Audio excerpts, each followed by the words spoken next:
তোমরা কারা কারা গোপাল সেবা করো আমাকে জানিয়ে তো।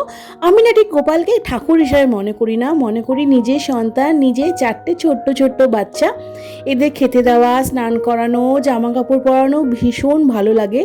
হ্যাঁ, যদি বলতে পারো এটাই আমার কাছে এক ধরনের গোপাল সেবা। ঘুম থেকে উঠে জামা কাপড় ছেড়ে সকালবেলায় পুজো দিয়ে সোজা চলে গেলাম রান্না করে।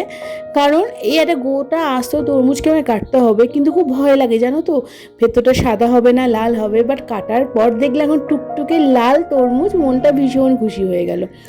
জানো তো, আমি না খুব ইজি ওয়েতে তরমুজ কাটি। প্রথম প্রথম ভাবতাম কীভাবে কাটবো, কিন্তু তারপরে দেখলাম যে ছোটো ছোটো টুকরো করে খোসাটা ছাড়ালেই না খুব ইজিলি তরমুজটা কাটা যায়। গরমকালে আম যেমন খুব প্রিয় আমার, তার থেকেও বেশি প্রিয় এই তরমুজ।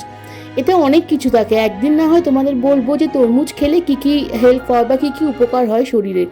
তরকারি কেটে সোজা চলে গেলাম রান্না করতে।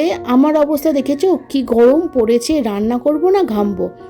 আজকে আমি আমার জন্য লাঞ্চে বানিয়েছিলাম চিকেন স্টু, খুব ইজি ওয়েতে। যদি চাও আমি অবশ্যই শেয়ার করব রেসিপি।